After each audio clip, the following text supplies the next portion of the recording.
आइए दोस्त, next video में आपके साथ उपलब्ध हैं। देखिए क्या है, ये क्वेश्चन एपी का है और इससे पहले हम लोगों ने 6 तक क्वेश्चन दिया था और यहाँ पे हम लोग 7 से क्वेश्चन बनाएंगे।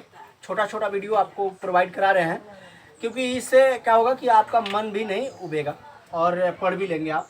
तो चलिए, उस एपी के प्रथम 22 पदों का योग ज्ञात कीजिए जिसमें डी 7 है और 22वां पद 149 है।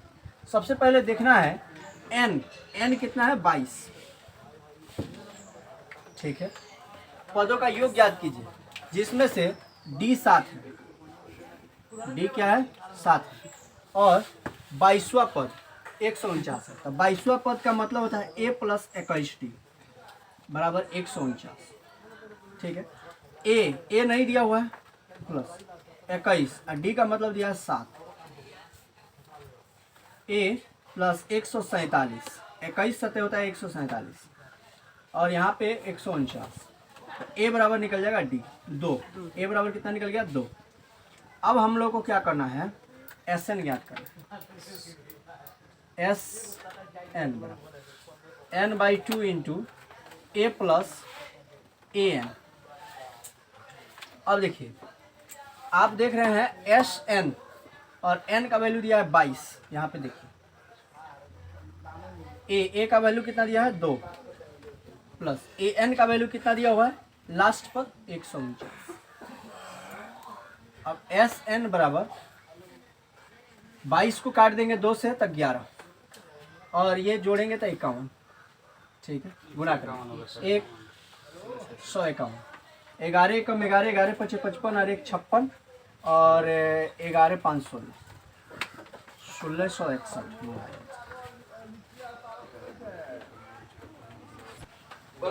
आइए दोस्त, अगला क्वेश्चन देखते हैं। 8 नंबर क्वेश्चन कह रहा है कि उस एपी के प्रथम 51 पदों का योग ज्ञात कीजिए। तो सबसे पहले 51 पदों का योग ज्ञात करना है तो एन का वैल्यू 51 हो गया, आपने देखा होगा। अब ज्ञात कीजिए कि इसके दूसरे और तीसरे पद क्रमशः, मतलब कह रहा है कि जिसके दूसरे पद और तीसरे पद क्या है 14 और 18 है। दूसरा पद के लिए क्या सूत्र लगाएंगे, a प्लस 1d बराबर 14 और तीसरा पद के लिए क्या लगाएंगे a प्लस 2d बराबर में 18। अब आपको ये बात समझ में नहीं आ रही है, थोड़ा मार्कर दीजिए दूसरा। अब इसको समझने के लिए क्या करना होगा, जैसे देखिए तीसरा पद कह रहा है तो सबसे पहले ये जान लीजिए a plus n minus 1 into D और इसका वैल्यू दे दिया 14 तीसरा पद के लिए। तो a या प्लस तीसरा तो ये कम करके लिख देंगे 14। ठीक है, तो a प्लस 2d बराबर में 14 और तीसरा पद का वैल्यू यहाँ पे 18 दिया है तो यहाँ पे 18, 14 नहीं 18 है। ठीक है, तो ये देखिए a प्लस 2d बराबर 18, तो सेम टू सेम बात है। इतना करने से अच्छा है कि एक बार में डायरेक्ट लिख लीजिए। ठीक है, अब कह रहे हैं कि योग ज्ञात करना है, योग तो एस एन बराबर वाट नहीं मालूम है। अब चलिए इसको तोड़ते हैं, थोड़ा सा चिन्ह बदलते हैं, माइनस माइनस माइनस, ये 31 हो जाएगा। ये 1d में से 2d चला जाएगा तो माइनस 1d हो जाएगा और 18 में से 14 चल जाएगा तो 4 माइनस के साथ। ठीक है, d बराबर कितना निकल गया 4। अब a का वैल्यू निकालेंगे कैसे, तो a plus 1d is equal to 14 दिया हुआ है तो a प्लस 1 गुने 4 बराबर 14। तो a बराबर 14 माइनस 4 तो a बराबर कितना निकल गया 10। a बराबर निकल गया 10। अब एस एन बराबर फॉर्मूला लगेंगे n बटा 2 into 2a plus n minus 1 into D. ठीक है, अब आपको देखना है एस एन ज्ञात करना है। n का वैल्यू कितना है 51 पदों का निकालना है तो 51 2 ए का वैल्यू कितना निकल गया 10 प्लस 51 माइनस 1 और डी का वैल्यू कितना निकल गया 4। अब देखिए एस एन बराबर 51 बटा 2 हो गया, 10 में 2 से गुना करिएगा 20 होगा, इसको करिएगा तो 50 होगा और ये 4 होगा, 50 चौका 200। ठीक है, अब प्लस में 20। ठीक है, और ये 51 बटा 2 एस एन बराबर साइड में यहाँ पे देख लीजिए, जोड़िएगा तो कितना बन जाएगा 220।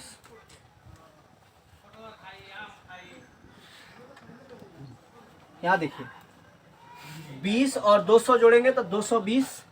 ठीक है, n बटा 2 यानी 51 बटा 2, इसको काटेंगे तो 110 ठीक है।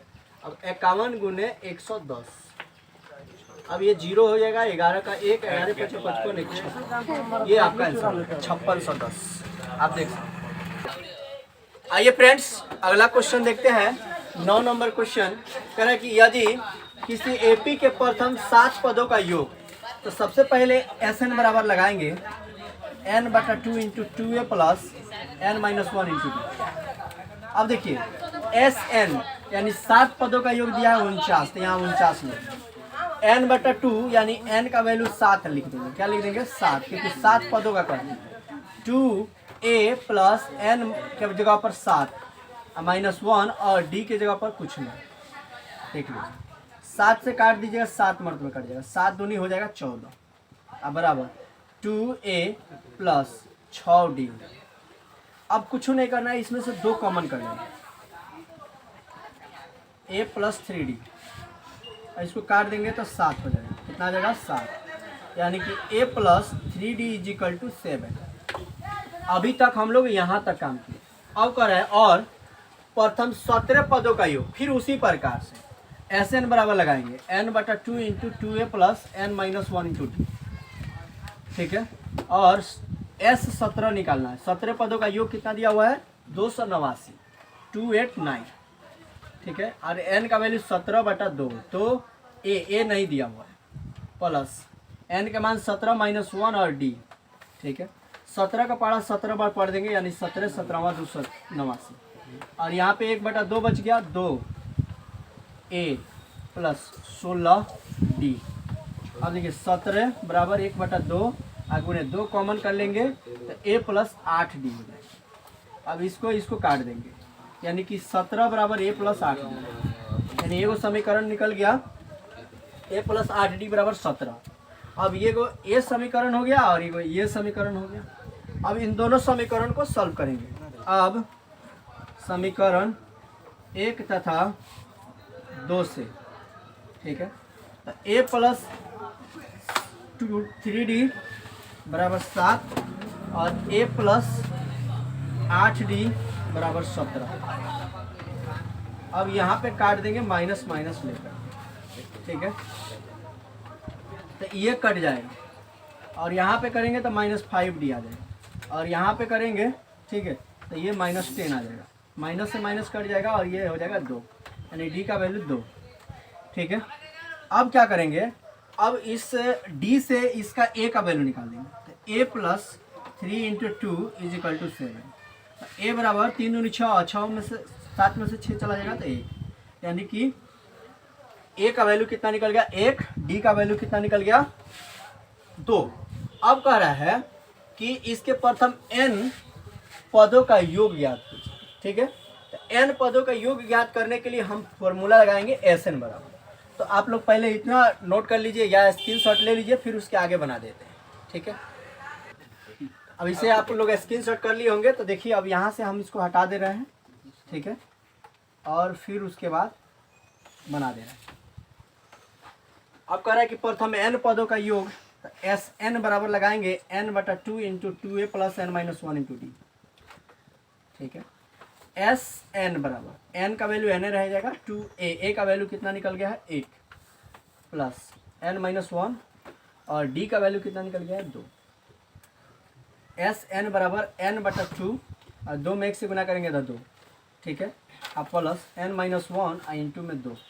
अब देखिए एस एन बराबर n/2, ये दोनों में से 2 कॉमन हो जाएगा, इधर बचेगा 1 प्लस n-1। अब ये 2 से 2 कट जाएगा और ये 1 से 1 खत्म हो जाएगा। एस एन बराबर यहाँ पे n है तो n लिख देंगे, और यहाँ पे इधर n है n, तो n में n से गुना कर देंगे तो n²। यही हो जाएगा हमारा आंसर। n पदों का योग जो है n²। ठीक है। हाई इतना जो है पीछे वाले में